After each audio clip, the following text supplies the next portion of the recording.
گر شنوی سخن اهل دل مگو که خطاست، گر شنوی سخن اهل دل مگو که خطاست. سخن شناس نه جان من، خطا اینجاست.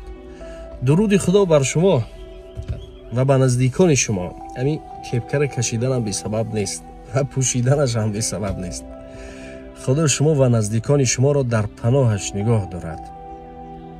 این روز موضوع بسیار موضوع عجیب است شخصا برای من و این موضوع رو به خاطر خودم نمیکنم، اما میخوام به خودم سبب شوم و به شما چیزی رو بفهمانم. وقتی آخر دیدگی باشید، اگر ما گاه پسی سر مو رو جمع میکنیم یا ریزینکه میکنیم یا در میبینیم، هر چیزی که هست بیشتر مردم خواستیک میگن یا خواستیک میگن یا چیز میگن، خلاصی گپ هر طور. از جانبی بعضن نفرای ما و چی میگن؟ ای وای این کرده است، مرد نخود همه خیل کند یا چیز و دیگر و بیشترش تکیه و زبان درازی از چی میکنن؟ از دین میکنن. یعنی میگن که دینی ما چنین نیست، مرد باید چنین نباشد و دیگر. پیش از یک کار کردن ما صدها نفر مشورت میکنیم و بعداً میکنیم. همین بستنش هیچ باکی ندارد. حتی چندین نفر رو پرسیدیم این است و آن است و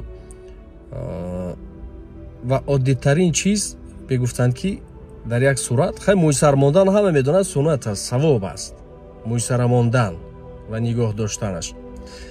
وقتی من پرسیدم که از چندین علما، یگانه علما یک نفر گفت که دلیلش چون در اسلام در یگان جا نوشته نشده است که موی سر رو خواستیک نکردن یا چیز دیگر یا بعدا نفرها میگو تقلید به اروپا و تقلید به دیگر رو، یا یک نفر دیگر گفت که دجال چنین است، دجال چنین وای دارد. بعد اگر عقل سالم رو کار فرماییم، بعد دجال دو دست دارد، با ما هم دو دستمون رو ببریم. دست دجال هم میگوید، گویندگی دارد.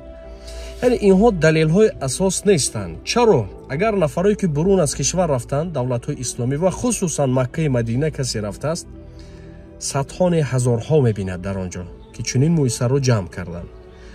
و بزرگترین فیلم های تربیوی، فیلم های اسلامی، امپری، خلافتی را تماشا کنید. حتی عادی‌ترین یکیش رو میگم، همین ترکی، حتی کاکل بافتگیان. حالا اگر که این چنین باشد، مردم ما چی گن؟ اکنون اونها تا کدام اندازه بی‌عقل هستند که چنین. و با ما میگفتند که باشد ریزین نیو، یعنی که باید روی مال گیری، اصلیش رو باید روی مال گیری و باید بر روی مال بندی بالای سر و پشت سر رو. حالا اگر باز من روی مال گرفته، اگر روی مال بردم، من نمیدونم که شاید در قطار مردی دیگر بیرون مال کنم. چیزهایی که اجازت است، چیزهایی که ممکن است. از سبب چیز، از سببی که همین 2 سال 3 سال پیش اگر من همچنین انسان می دیدم، شاید هم فکری همین ها بودم، چون من هم در همین قطار بودم، نمیدانستم. هر طرف که هست همین هرچی پیش شاید گفتن میگرفتم. دلیل میارم، نفرای کلانسال هستن خوبتر میدونن. حالا همه ما شیمی جنس میپوشیم، جنس میگن، جنس میپوشیم اینو اون. پیشتر اگر که همین ها دعوا میکنند، پیشتر همین کسی که جنس میپوشید معلوم نبود، میگفتن حتی از دین بیرونش میکردن. مردگی یک سویستان میگفتن این کافر است و این است و این است. حالا بینید تمامی ما شیمی جنس میپوشیم. زمانی بود که چنین یعنی قبول نبود و این نبود. یا عادی‌ترین چیز، بعضا نفرها میلیون معما اینجا است، یک دردی بزرگ، مرده رو مونده توتخوری میرویم، بعد میگیرن همین یک موی سری عادی را. آخر همون گبزن ها میبینید که در تناشون یک بریژه هست که طرف بریژه هاش رنگ کلگاتکای زنان شده است. باور کنید. بعدا حالت ها ما همه کوچه ها رو گذاشتیم، ما هم میپوشیدیم، میآمدیم این و اون، اما نمیفهمیدیم که همش در تجربه بعد وای میشود. باز میخوایم که از روی تجربه شما رو نیز آگاه کنیم. آنگونه شی میپوشند که بعدا قسمه هاشون ریان است، یعنی که نمایان است یا قالبش نمایان است. و به شما میگم که همین موی سری جمع کرده من میلیون مراتبه از آن شیمی که شما میپوشید که اطراف میلیون ها است، کسی از دیدن دیگر پروا ندارد، چیز غیر عادی کی است بعد دیگر وای میکنن. یعنی بسیار معماهای کوچکی هست که ما چیکار میکنیم؟ وای را مونده اطراف یک چیزی فهمیشش نمیریم، حتی فهمیش ندارن баъд мегиранд ки ин асту он асту дигару дигар аст. ба ин хотир хостам ки атрофи ин суҳбат кунам, ҳам шуморо фаҳмонам, ҳам дар ин нуқта гузорам. агар мегӯям агар бошаду бошадам хай мӯйсари ман аст, ман гуноҳ мегирам, гунаҳгор ман мешавам, ба шумо ҳеҷ зарараш намерасад. ва дуввумаш ин ки охир баъд зарарҳои бузург атрофатон миллион аз ҳамин телефонтон ҳамту мегирад, чашматон шурӯъ мекунад.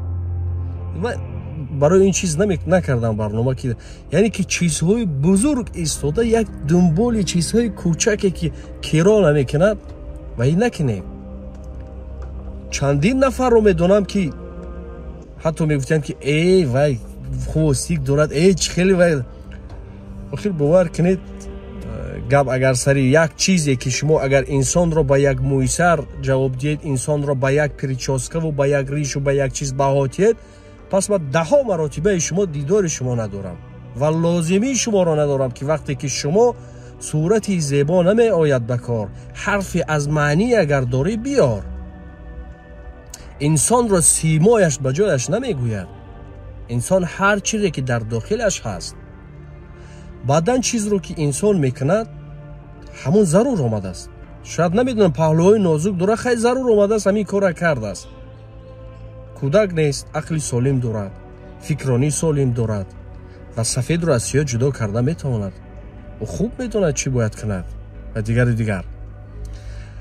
ба ин хотир хостем ки ҳамин мавзӯъро ҳам нуқта монам ки ҳоло нашуда, ҳоло садони аммо аввале ки шуда буд, дигар ҳама ин дигар охир ҳамо киноҳои туркиро тамошо мекунед, kokul бофтагиан хостиги як суистат он гуна мухлисӣ мекунед, суратҳошонро мемонеду қариб фарзандотонро номошонро гузоред.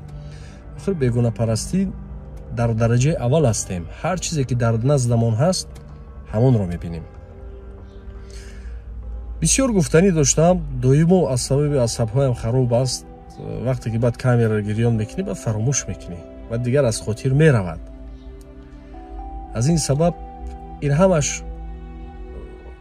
вақт бо мурури замон мегузарад, ин мешавад, меравад. чизҳои кӯчак ба эътибор надиҳед. ба як мӯйсару ба як ришу ба як чиз инсонро баҳо надиҳед.